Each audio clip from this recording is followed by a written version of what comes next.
Le message arrive à 14h47. Précisément. Je regarde l'écran de mon téléphone, les mots dansent devant mes yeux fatigués par les chiffres du bilan comptable que je finalise depuis ce matin. Chambre 412. 18h, tu ne me connais pas. Moi si. Mon cœur s'emballe. Le numéro est inconnu. Mes doigts tremblent légèrement quand je relis le message. Puis encore une fois. L'adrénaline monte, chaude et troublante dans mes veines. C'est exactement ce dont nous avons parlé hier soir. Je m'appelle Sarah, j'ai 32 ans et ma vie ressemble à un tableau parfaitement composé. Appartement dans le 16e, mari cadre supérieur, week-end en Normandie, dîner entre amis tous les vendredis. Mathieu et moi, c'est l'histoire d'amour que tout le monde envie. 8 ans de mariage, pas d'enfant encore, on attend le bon moment. Et cette tendresse constante qui nous enveloppe comme une couverture douillette. Douillette et étouffante. Hier soir, dans notre lit au drap de lin blanc, nous avons eu cette conversation. Une de ces discussions intimes qui naissent dans l'obscurité, quand les inhibitions s'endorment. Et si on jouait à quelque chose de différent, avait murmuré Mathieu contre mon oreille, ses doigts traçant des cercles sur ma hanche nue. Différent comment? Tu te souviens du film qu'on a regardé la semaine dernière? Cette femme qui recevait des messages d'un inconnu. Mon ventre s'était contracté. Pas de peur. D'excitation. Tu veux dire, un jeu de rôle? Quelque chose comme ça. Juste pour voir. Sa voix était rauque, hésitante. Tu pourrais faire semblant de ne pas me connaître. Moi, je serais l'étranger mystérieux qui t'envoie des messages. L'idée avait germé entre nous, chaude et interdite. Nous avions parlé des détails, des règles, des limites. Un petit jeu innocent pour rallumer notre désir qui s'enlisait dans la routine. Rien de dangereux. Rien de réel. Alors pourquoi, maintenant, devant ce message, j'ai l'impression que quelque chose a basculé? 16h30, le bureau se vide lentement. Mes collègues partent un à un, leur conversation s'estompe dans le couloir. Je reste seul face à mon écran, le message toujours affiché. Mathieu devrait être en réunion jusqu'à 19h. Il m'a texté ce matin pour me prévenir. Réunion importante avec les Japonais. Je rentrerai tard.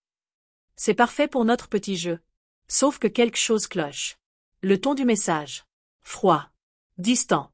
Mathieu écrit toujours avec des émojis, des points de suspension, cette tendresse maladroite qui le caractérise.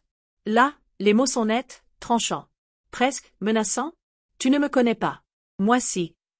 Cette phrase résonne dans ma tête. Mathieu me connaît, évidemment. Nous nous connaissons par cœur. Alors pourquoi cette formulation me donne-t-elle la chair de poule? Je compose son numéro. Messagerie. Normal, il est en réunion. Salut chérie, c'est moi. Tu peux me rappeler quand tu as une minute? C'est à propos de notre conversation d'hier soir. Je raccroche, frustré. L'attente commence à me ronger. 17h15, toujours aucune nouvelle de Mathieu. Le message reste là, hypnotique. Chambre 412. Un hôtel? Forcément. Mais lequel? Et comment suis-je censé le savoir? Je fouille dans ma mémoire. Avons-nous mentionné un hôtel spécifique hier soir? Non. Nous avions parlé de lieux neutres, d'anonymat, mais sans entrer dans les détails pratiques. Mon téléphone vibre. Mon cœur bondit.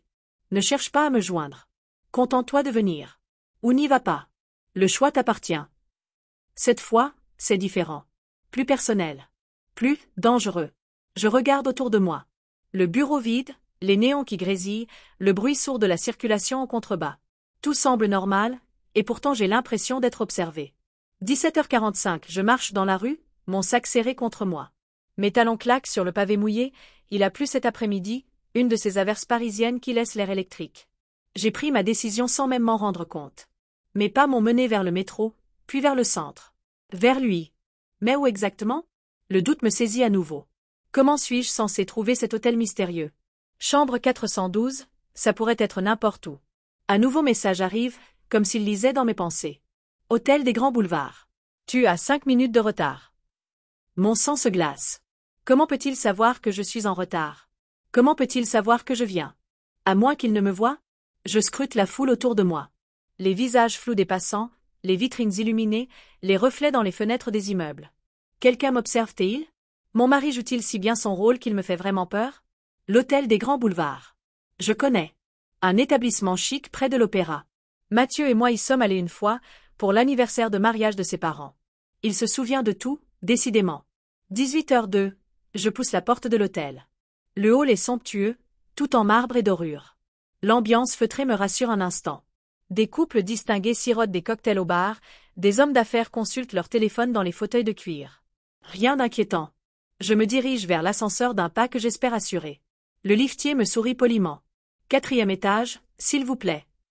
Dans la glace de l'ascenseur, j'observe mon reflet. Cheveux blonds tirés en chignon strict, tailleur bleu marine, maquillage discret. J'ai l'air de ce que je suis, une femme respectable, mariée, sans histoire. Alors pourquoi ai-je l'impression de commettre un crime? L'ascenseur s'arrête. Les portes s'ouvrent sur un couloir silencieux, tapissé de rouge sombre. Mes pas s'étouffent dans l'épaisse moquette. Chambre 408, 410, 412. Je m'arrête devant la porte. Mon cœur bat si fort que j'ai peur qu'on l'entende de l'autre côté. Ma main tremble quand je lève le poing pour frapper. 2 coups brefs. Comme convenu hier soir. Aucune réponse. J'attends. 1 minute. 2 minutes. Le couloir reste silencieux, oppressant. Je frappe à nouveau, plus fort cette fois. Toujours rien. Mon téléphone vibre. Je le sors précipitamment de mon sac. La porte n'est pas fermée. Entre. Mes mains moites hésitent sur la poignée. Cette situation dépasse largement ce que nous avions prévu. Mathieu n'aurait jamais organisé quelque chose d'aussi troublant. Mais alors qui? Je tourne la poignée. Effectivement, la porte n'est pas verrouillée. La chambre est plongée dans la pénombre. Seule la lueur du crépuscule filtre à travers les rideaux tirés. Je distingue les contours d'un lit king size, d'un fauteuil, d'une commode surmontée d'un miroir. Personne. Mathieu, je chuchote. Ma voix se perd dans le silence.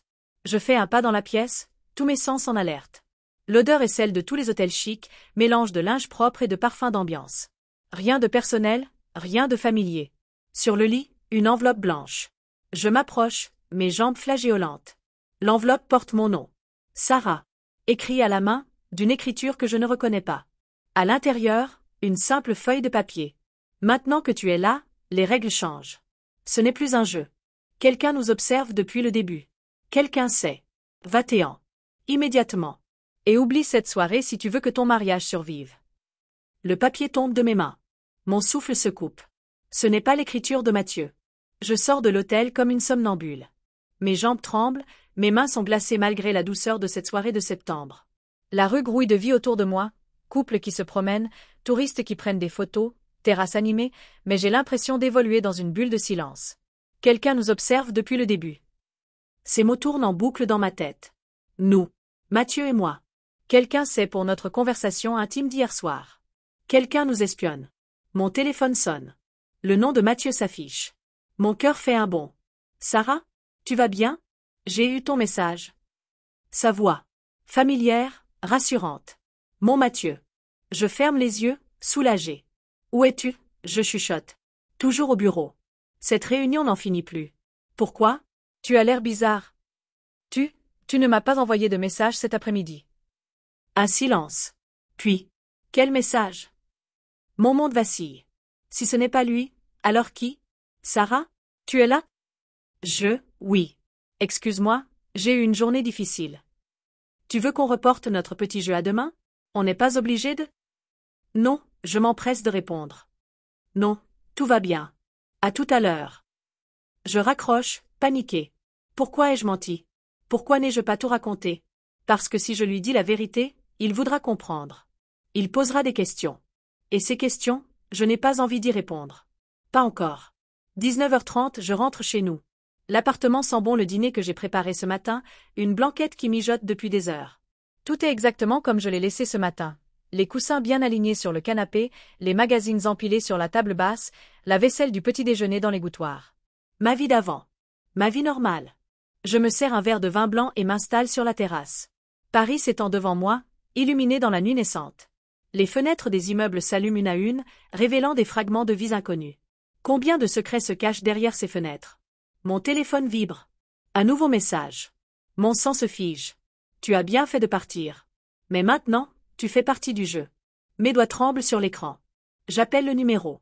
Messagerie vocale générique, aucun nom. Un deuxième message arrive immédiatement. N'essaie pas de me joindre. Ne parle de ça à personne. Surtout pas à Mathieu. Comment cette personne connaît-elle le prénom de mon mari? Je cours fermer tous les volets de l'appartement, vérifier que la porte est bien verrouillée. L'angoisse monte, acide dans ma gorge. Mon reflet dans le miroir de l'entrée me fait sursauter. Cheveux défaits, yeux brillants de frayeur, rouge à lèvres effacées. J'ai l'air de quelqu'un qui a fait quelque chose de mal. Quelque chose de mal que je n'ai même pas fait. 20h15, Mathieu rentre enfin. Il pose sa mallette près de l'entrée, desserre sa cravate. Ses gestes familiers me rassurent un peu. Ça sent délicieux, dit-il en m'embrassant. Ses lèvres sont fraîches, il sent son parfum habituel mélangé à l'odeur de la ville. Désolé pour le retard.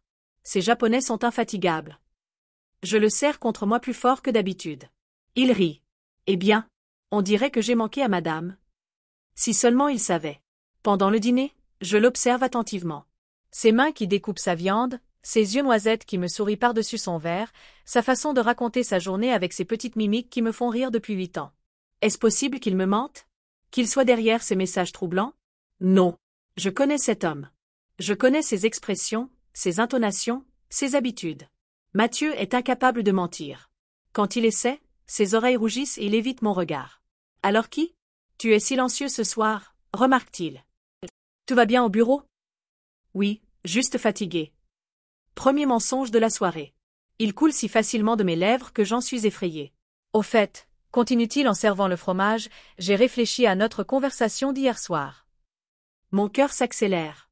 Et? Je me dis qu'on devrait peut-être oublier. C'était une idée stupide. Pourquoi?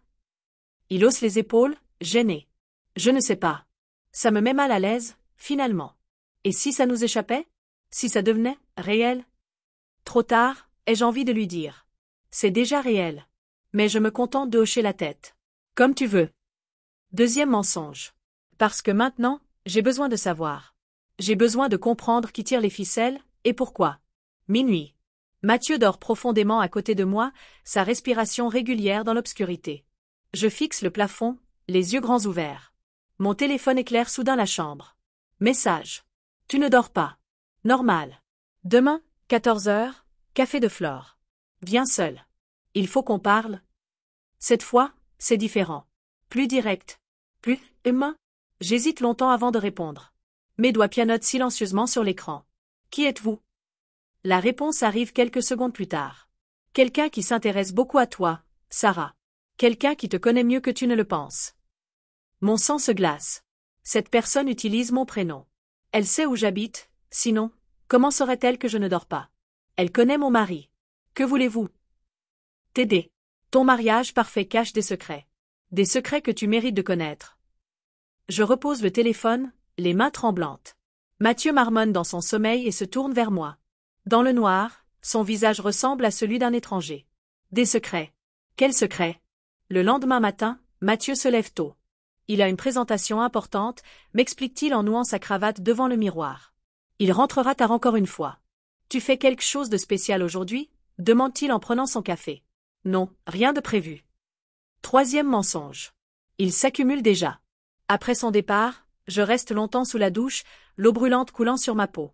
J'essaie de réfléchir rationnellement. Une personne inconnue m'envoie des messages énigmatiques, prétend connaître des secrets sur mon mari, me donne rendez-vous dans un lieu public. Toutes les alarmes de mon cerveau me disent de fuir.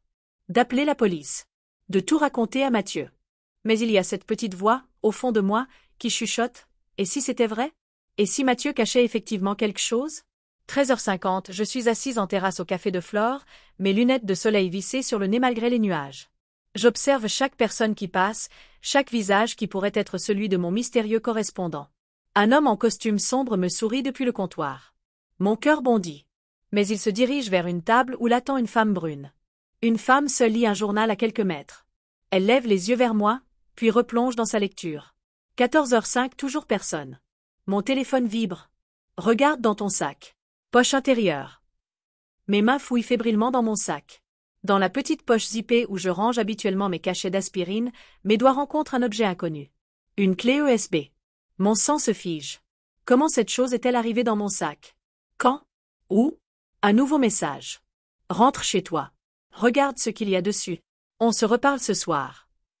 Je scrute à nouveau la terrasse, la rue, les fenêtres des immeubles alentours. Quelqu'un me surveille forcément. Quelqu'un qui a eu accès à mon sac, qui sait exactement où je suis, qui orchestre cette mise en scène troublante. Quelqu'un qui en sait long sur ma vie. Sur mon mariage. 15h30, de retour dans l'appartement, j'allume mon ordinateur portable avec des gestes mécaniques. Mes mains tremblent quand j'insère la clé USB. Un seul fichier. Une vidéo. Durée, 2 minutes 37 secondes. Je clique sur lecture. L'écran s'illumine. D'abord flou, puis l'image se stabilise. C'est Mathieu. Mon mari. Dans un appartement que je ne reconnais pas.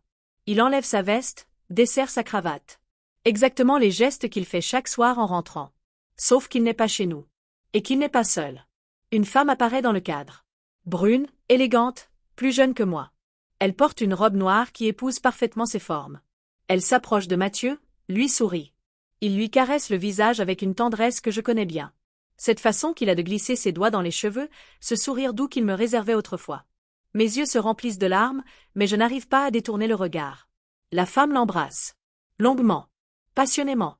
Mathieu répond à son baiser avec une ferveur que je ne lui connais plus depuis des années. Il recule vers le canapé. La caméra tremble légèrement, filmée à la dérobée, évidemment, mais l'image reste nette. Assez nette pour que je voie Mathieu déboutonner la robe de cet inconnu. Assez nette pour que je réalise que mon mariage parfait n'était qu'une façade. La vidéo s'arrête brutalement. Je reste figé devant l'écran noir, la nausée montant dans ma gorge. Mes certitudes s'effondrent d'un coup. 8 ans de vie commune. 8 ans de confiance aveugle. Mon téléphone vibre. Un dernier message pour la journée. Maintenant tu sais. Mais ce n'est que le début. Cette femme a des projets. Et toi, tu as des choix à faire.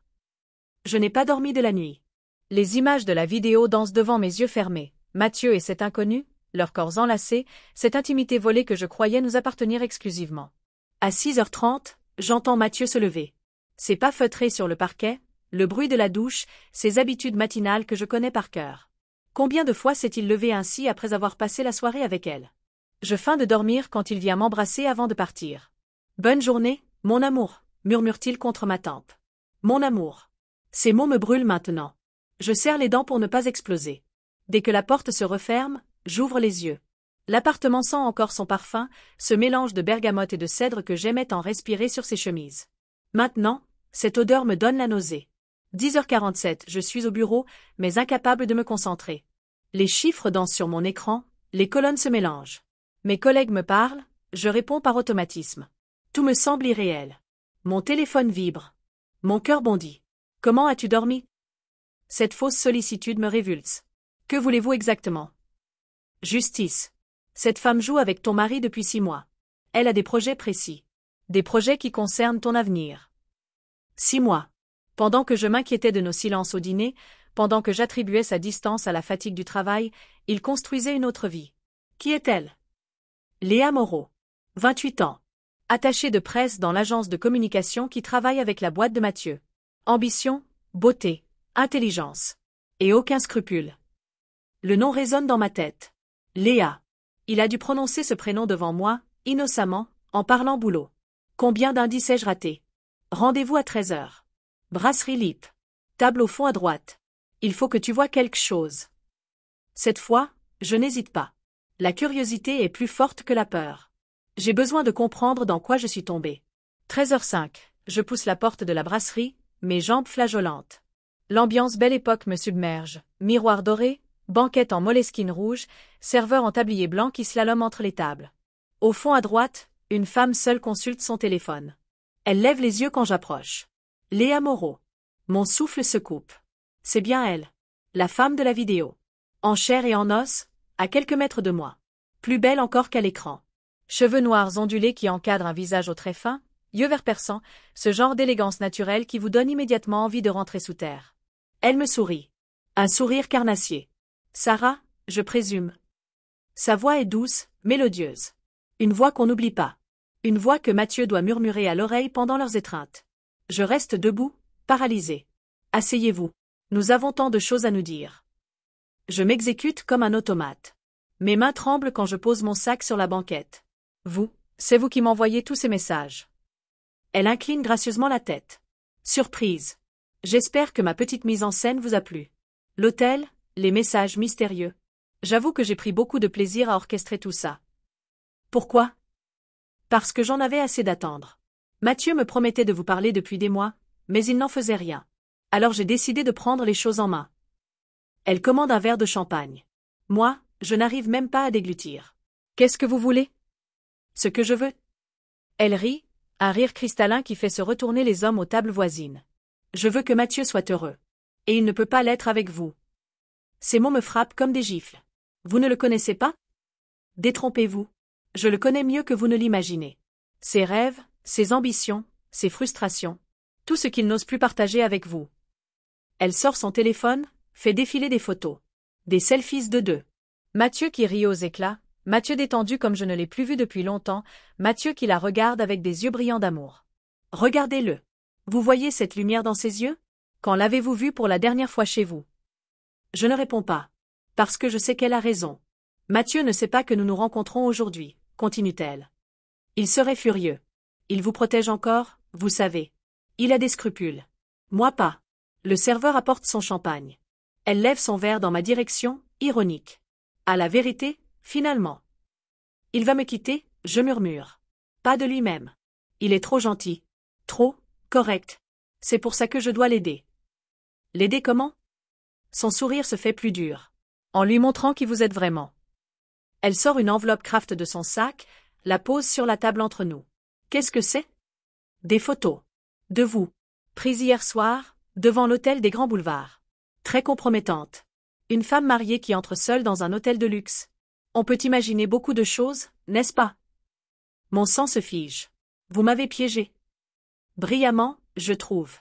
Mathieu croira que vous le trompez. Ça facilitera notre séparation. Il ne vous croira jamais. Vraiment? Elle ouvre l'enveloppe, étale les photos devant moi. Effectivement, elles sont accablantes. On me voit entrer dans l'hôtel, puis en ressortir une heure plus tard, les cheveux défaits, l'air bouleversé. Comme une femme qui sort d'un rendez-vous galant qui a mal tourné. J'ai même filmé votre petit numéro dans le couloir. Cette façon que vous aviez de frapper à la porte, d'hésiter. Très convaincant. Ma tête tourne. Tout était planifié depuis le début. Je suis tombée dans un piège parfaitement orchestré. Que voulez-vous en échange de votre silence? Rien du tout. Je vais tout raconter à Mathieu de toute façon. Alors pourquoi me montrer tout ça? Pour que vous compreniez bien votre situation. Vous avez deux choix, Sarah. Soit vous partez de vous-même en laissant Mathieu penser que votre mariage s'est juste délité naturellement. Soit je lui montre ses photos et il découvre que sa femme parfaite est une menteuse et une traîtresse. Ses yeux verts me transpercent. Dans un cas, vous gardez un peu de dignité. Dans l'autre, vous perdez tout. Je quitte la brasserie comme une somnambule. Dehors, Paris continue de vivre normalement. Les gens marchent, rient, vaquent à leurs occupations. Personne ne sait que ma vie vient de s'effondrer. Mon téléphone sonne. Mathieu. Salut chérie. Comment ça va? Sa voix familière, tendre, me donne envie de pleurer. Ça va? Tu as une drôle de voix. Tu es sûr que tout va bien? Non, rien ne va. Ma vie est en train de s'écrouler, mon mari me trompe avec une manipulatrice perverse et je viens de me faire piéger comme une débutante. Juste un peu fatiguée. Bon, je ne vais pas pouvoir rentrer dîner ce soir. Encore cette présentation avec les Japonais. Mensonge. Il va retrouver Léa. Ils vont faire l'amour pendant que je serai seule à ressasser ma humiliation. D'accord. Tu es sûr que ça va? Tu as l'air bizarre depuis quelques jours. Depuis que ta maîtresse a décidé de détruire ma vie, ai-je envie de hurler. Non non, tout va bien. Passe une bonne soirée. Je raccroche, les larmes aux yeux. 20h30 seule dans l'appartement, je tourne en rond. J'ai ouvert une bouteille de vin rouge, mais l'alcool ne fait qu'amplifier ma colère. Comment ai-je pu être aussi aveugle? Les signes étaient là, ses retours tardifs, sa distance physique, cette façon qu'il avait de protéger son téléphone. Mon propre téléphone vibre. Un message de Léa. J'espère que vous réfléchissez bien. Vous avez 48 tâches pour prendre votre décision. Je regarde nos photos de mariage accrochées au mur du salon. Nous étions si beaux, si jeunes, si convaincus que notre amour durerait toujours. 8 ans plus tard, tout s'écroule. Un autre message arrive. Au fait, Sarah, il y a quelque chose que je ne vous ai pas dit tout à l'heure. Quelque chose d'important. Mon cœur se serre. Mathieu et moi, ce n'est pas qu'une aventure passagère. Je suis enceinte. Le téléphone m'échappe des mains et s'écrase sur le carrelage. Enceinte. Léa attend un enfant de mon mari. L'enfant que nous n'avons jamais eu, Mathieu et moi. L'enfant que nous remettions toujours à plus tard. Je m'effondre sur le canapé, secoué de sanglots. Ma vie parfaite vient de voler en éclats définitivement. Dans ma détresse, je n'entends pas la clé tourner dans la serrure. Ni les pas de Mathieu dans l'entrée. Sarah? Qu'est-ce qui se passe? Il est là, devant moi, ses yeux inquiets posés sur mon visage ravagé de larmes. Rien. Je balbutie en essayant d'essuyer mes joues. Mais mon téléphone cassé gît sur le sol, l'écran fissuré révélant encore le dernier message de Léa. Mathieu se baisse pour le ramasser. Ellie. Son visage devient livide. Sarah? Qu'est-ce que ça veut dire? Puis-je continuer avec le chapitre 4? Le silence est assourdissant. Mathieu tient mon téléphone cassé, ses yeux passent du message à mon visage défait, cherchant une explication qui n'existe pas. Sarah? Sa voix est blanche. Qu'est-ce que ça veut dire? Je me lève péniblement, mes jambes tremblantes. Comment expliquer l'inexplicable? Comment lui dire que sa maîtresse orchestre notre destruction? Ce n'est pas ce que tu crois? Ah non. Il agite le téléphone. Parce que là, j'ai un message qui dit que tu es enceinte de quelqu'un d'autre. C'est quoi alors? La confusion dans sa voix me bouleverse. Il n'a rien compris. Dans sa panique, il a mal lu le message. Mathieu, écoute-moi. Non. Il recule, comme si ma proximité le brûlait. Non, toi tu m'écoutes. Depuis 3 jours, tu es bizarre. Distante. Tu mens, tu disparais, et maintenant ça. Il balance le téléphone sur la table basse. L'écran se fissure davantage. Tu me trompes, c'est ça? Tu es tombée enceinte d'un autre et tu ne sais pas comment me l'annoncer. Son regard me transperce. 8 ans de mariage, et il est capable de me croire coupable d'une telle trahison. Cette réalisation me fait plus mal que tout le reste. Ce n'est pas moi qui suis enceinte, Mathieu. Il s'immobilise. Quoi? Ce n'est pas moi. Je ramasse les débris du téléphone, trouve le message de Léa encore lisible malgré les fissures. Lis mieux. Ses yeux parcourent l'écran. Je vois le moment exact où la vérité le frappe. Son visage se vide de toute couleur. Léa? Murmure-t-il. Tu la connais donc? Ce n'est pas une question. C'est une constatation amère. Il se laisse tomber dans le fauteuil, la tête entre les mains. Comment tu sais? Comment elle a eu ton numéro? Peu importe comment. Ce qui compte, c'est que je sais tout, Mathieu. Tout. Les minutes s'égrènent dans un silence de plomb. Je l'observe, cet homme que j'aime depuis 10 ans, qui s'effondre sous le poids de ses mensonges. Une partie de moi a envie de le consoler, de lui dire que nous trouverons une solution. L'autre partie veut le voir souffrir. Depuis quand, je demande finalement. Sarah? Depuis quand? 6 mois. Sa voix n'est qu'un souffle. Ça a commencé lors du séminaire à Lyon. Elle était si différente de tout ce que je connaissais. Différente de moi, comprends-je. Tu l'aimes? Il relève la tête. Ses yeux sont rouges, brillants. Je ne sais plus. Au début, c'était juste, physique. Puis c'est devenu autre chose. Elle me fait me sentir vivant d'une façon que j'avais oubliée. Chaque mot me lacère. Et moi, qu'est-ce que je te fais sentir? Tu es ma femme. Tu es stable, rassurante. Nous avons construit quelque chose de bon ensemble. Quelque chose d'ennuyeux, tu veux dire? Il ne répond pas. Ce silence vaut tous les aveux. Elle va garder l'enfant? On n'en a pas encore parlé. J'ai appris la nouvelle il y a 2 jours. Elle voulait te rencontrer d'abord, comprendre qui tu étais. Me rencontrer? Un rire amer m'échappe. Elle a fait plus que ça, crois-moi. Je lui raconte tout. Les messages mystérieux, le piège de l'hôtel, notre rencontre à la brasserie, les photos compromettantes. À mesure que je parle, je vois l'horreur grandir sur son visage. Elle t'a manipulé? Comme elle te manipule depuis 6 mois. Non, ce n'est pas pareil. Entre elle et moi, c'est... C'est quoi, Mathieu? De l'amour? Tu crois vraiment qu'une femme qui orchestre ce genre de machination est capable d'amour? Il se tait, perdu dans ses pensées. Mon téléphone de secours, un vieux modèle que je garde dans le tiroir de la cuisine, se met à sonner. Le numéro de Léa s'affiche. Mathieu et moi nous regardons. Réponds, dit-il. Mais sur haut-parleur. Bonsoir Sarah. J'espère que vous avez bien réfléchi à notre conversation.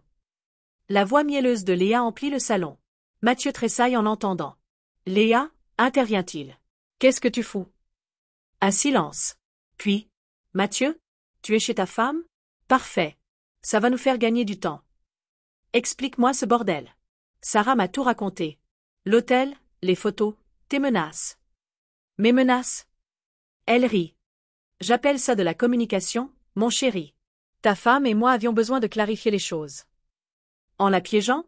En la faisant chanter? En lui ouvrant les yeux. Tout comme je vais t'ouvrir les tiens. Sa voix se durcit soudain. Tu crois que votre petit mariage de façade peut résister à un enfant, Mathieu? Tu crois que Sarah acceptera de jouer les mamans de substitution pour le bébé de ta maîtresse? Je sens Mathieu se crisper à côté de moi. Ce n'est pas à toi d'en décider. Détrompez-vous. C'est exactement à moi d'en décider. Parce que cet enfant, c'est mon atout maître. Un frisson glacé me parcourt. Qu'est-ce que tu veux dire? Je veux dire que j'ai des projets très précis pour notre avenir, Mathieu. Des projets qui n'incluent pas madame. Léa, Tu dérailles. Tu trouves?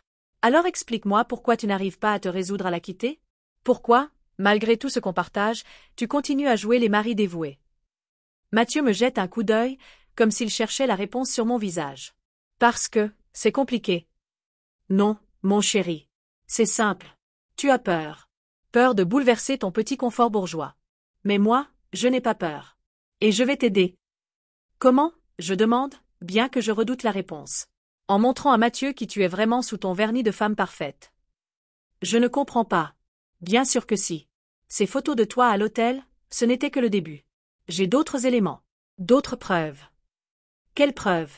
Je n'ai rien fait. Oh, mais si. Tu as fait quelque chose de très grave, Sarah. Quelque chose que Mathieu ne te pardonnera jamais. Mon cœur s'emballe. De quoi parle-t-elle? Tu bluffes. Vraiment? Alors dis-moi, où étais-tu le 15 mai dernier? Entre 14h et 18h. Le 15 mai. Cette date résonne dans ma tête sans que j'arrive à la situer. Je ne sais plus. Au bureau, probablement. Non. Tu étais ailleurs. Avec quelqu'un. Mathieu me regarde, inquiet. Je fouille ma mémoire, désespérément. Le 15 mai, un mercredi. Soudain, ça me revient. L'anniversaire de la mort de papa. J'avais pris ma journée, j'étais allé me recueillir sur sa tombe, puis j'avais croisé Thomas. Thomas, mon ex. Mon grand amour d'avant Mathieu. Nous avions pris un café. Parlé du passé. Il m'avait consolé, j'avais pleuré dans ses bras. Je vois que tu te souviens, susurre Léa au téléphone. Ce n'était rien. Un café avec un ami. Un ami? Thomas Mercier n'est pas n'importe quel ami. C'est l'homme que tu as aimé avant Mathieu. L'homme avec qui tu as vécu 3 ans. L'homme que tu as quitté pour te marier. Mathieu me fixe, livide. Et ce jour-là, ma chère Sarah, tu as fait beaucoup plus que prendre un café. C'est faux. J'ai des photos. De vous deux dans sa voiture. De ce baiser que tu lui as donné avant de partir. De la façon dont tu t'es blotti contre lui pendant qu'il te consolait. Le monde bascule autour de moi. Ce baiser, il n'a duré qu'une seconde. Un geste d'émotion, rien de plus. Mais dans l'objectif d'un appareil photo, sans le contexte. Mathieu, je peux tout expliquer? Mais il est déjà debout, il enfile sa veste. Mathieu, attends. Non. J'ai besoin de réfléchir. Il se dirige vers la porte. Où tu vas? Chez elle, bien sûr, répond Léa à ma place. Maintenant qu'il sait qui tu es vraiment, il va venir vers celle qu'il aime vraiment. La porte claque. Je suis seule avec la voix triomphante de Léa dans le haut-parleur. Félicitations, Sarah. Tu viens de perdre ton mari. Elle raccroche. Je m'effondre sur le carrelage froid, secoué de sanglots. En quelques jours, ma vie parfaite s'est transformée en cauchemar. Mais au fond de ma détresse, une certitude grandit. Cette guerre, Léa ne l'a pas encore gagnée. Et moi, je n'ai pas dit mon dernier mot. 3 heures du matin. Je n'ai pas bougé du carrelage de la cuisine, mes larmes ont fini par sécher, laissant place à une détermination froide qui me surprend moi-même. Léa croit avoir gagné. Elle se trompe. Je me relève, mes membres engourdis protestent, mais ma tête est plus claire qu'elle ne l'a été depuis des jours. Si cette femme peut jouer les détectives pour détruire ma vie, je peux faire de même pour sauver ce qui reste de mon mariage. Direction l'ordinateur. Mes doigts volent sur le clavier. Léa Moreau. Attachée de presse. 28 ans. Les réseaux sociaux regorgent d'informations. Son profil LinkedIn, soigneusement construit. Ses photos Instagram, toujours parfaites. Ses posts Facebook, rares mais révélateurs. Et là, dans les commentaires d'une photo datant de 6 mois, je trouve ce que je cherchais. Ma chérie, tu nous manques à Marseille. Vivement ton retour, signé d'une certaine Amélie. Marseille. Léa vient de Marseille. Je creuse davantage. Une recherche Google avec son nom et sa ville d'origine fait remonter des articles de presse locale. Mon sang se glace en lisant les titres. Scandale à l'agence Comme Azur. Une employée accusée de chantage, Léa Moreau, 27 ans, mise en examen pour tentative d'extorsion. Les articles sont datés d'il y a 8 mois. Juste avant qu'elle arrive à Paris. Je lis fébrilement. L'histoire se dessine, Léa a tenté de faire chanter son patron marseillais en menaçant de révéler sa liaison avec une cliente. L'affaire a fait du bruit, elle a perdu son emploi, évité la prison de justesse. Elle a recommencé avec Mathieu et moi. C'est son mode opératoire. Mon téléphone de secours sonne. 3h17 du matin. Sarah? La voix de Mathieu, épuisée. Où es-tu? Dans ma voiture. Devant chez elle. Un silence. Je n'arrive pas à monter. Pourquoi? Parce que tout ce qu'elle a fait me dégoûte. Cette manipulation. Cette façon de vous dresser l'une contre l'autre. Ce n'est pas de l'amour, ça. Mon cœur s'emballe. Il y a peut-être encore de l'espoir. Rentre à la maison, Mathieu. J'ai des choses à te montrer. 4h30, Mathieu pousse la porte de l'appartement. Il a l'air épuisé, défait. Ses cheveux sont ébouriffés, sa chemise froissée. J'ai réfléchi, dit-il sans me regarder. À nous. À tout ça? Moi aussi. Je lui montre l'écran de l'ordinateur. Les articles sur Léa, son passé marseillais, ses méthodes. Elle a déjà fait ça, Mathieu. Tu n'es pas sa première victime. Il lit en silence, son visage passant par tous les stades de l'incrédulité, de la colère, du dégoût. Mon Dieu! Murmure-t-il. Elle m'a manipulé depuis le début.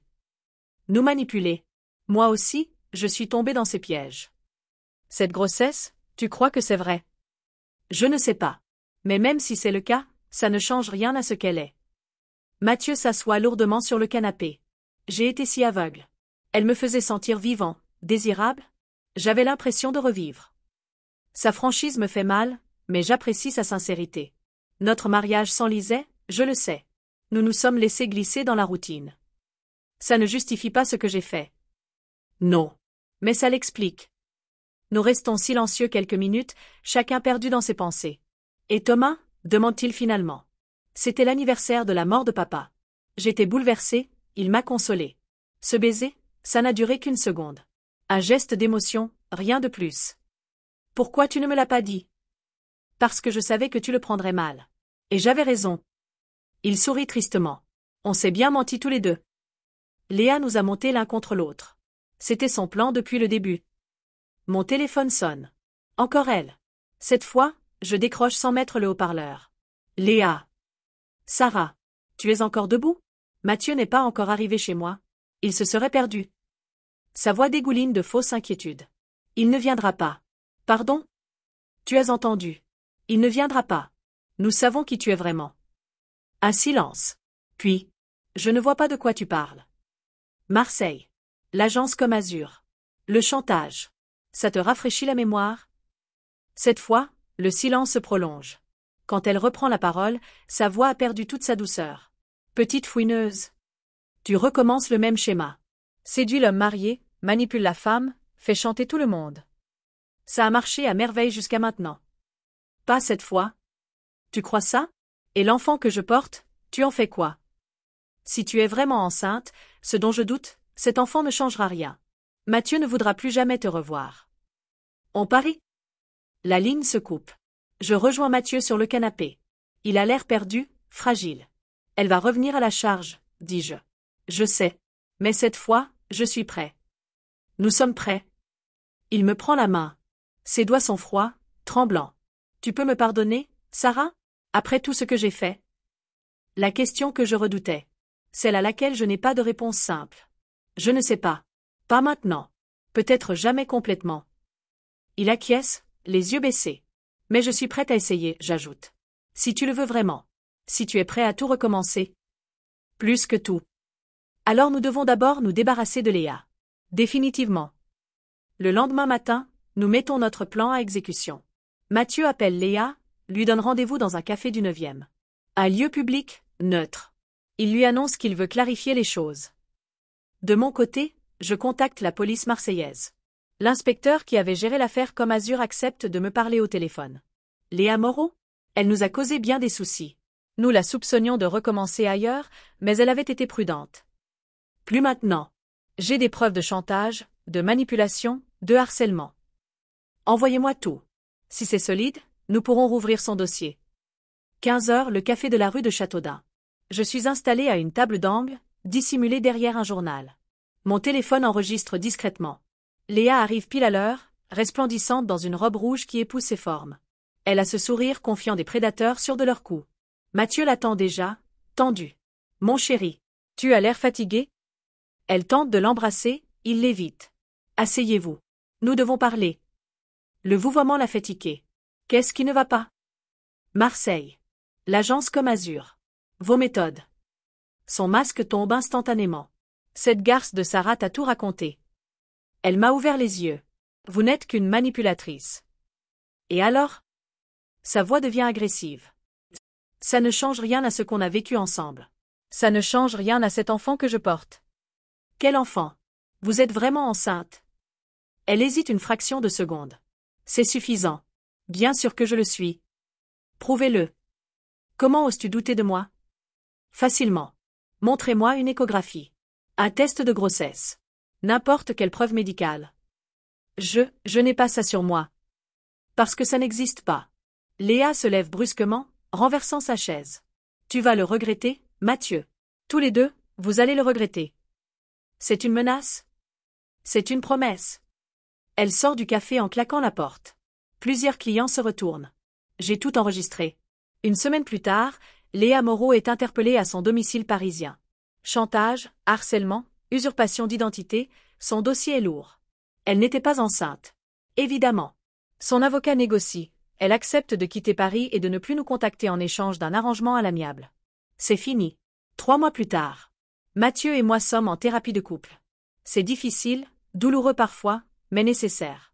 Nous apprenons à nous parler vraiment. À dire nos frustrations, nos envies, nos peurs. À reconstruire l'intimité que nous avions perdue. Ce soir, nous dînons dans notre restaurant préféré. Celui où il m'a demandé en mariage, il y a 9 ans. Tu regrettes? Je lui demande. Quoi? D'avoir essayé de sauver notre mariage au lieu de tout recommencer ailleurs. Il réfléchit, fait tourner son verre de vin entre ses mains. Non. Parce que ce qu'on reconstruit ensemble vaut tous les nouveaux départs. Sa réponse me réchauffe le cœur. Mon téléphone vibre. Un message d'un numéro inconnu. Vous croyez que c'est fini? Vous vous trompez.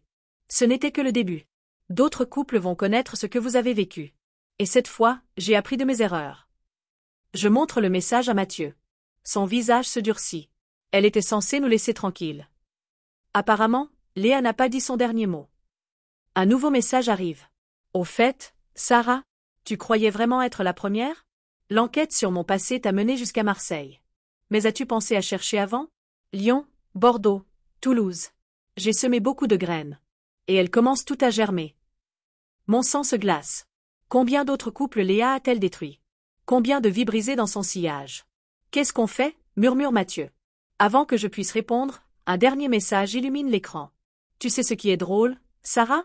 Tu penses m'avoir démasqué, mais tu n'as découvert qu'une partie de la vérité. Le réseau auquel j'appartiens est beaucoup plus vaste que tu ne l'imagines. Nous sommes partout. Nous savons tout. Et maintenant, vous nous devez quelque chose. Je lève les yeux vers Mathieu. Dans ses prunelles, je lis la même terreur que celle qui doit transparaître dans les miennes. Notre cauchemar ne fait que commencer. Dehors, la nuit parisienne scintille de 1000 feux, ignorant que quelque part dans l'ombre, des prédateurs tissent déjà leur prochaine toile. Et cette fois, nous sommes dans leur ligne de mire. Fin, ou plutôt, à suivre. L'histoire continue dans le prochain épisode. Le réseau des manipulateurs, Sarah et Mathieu découvriront-ils l'ampleur du complot qui les vise? Qui tire vraiment les ficelles? Et surtout, survivront-ils à cette nouvelle menace?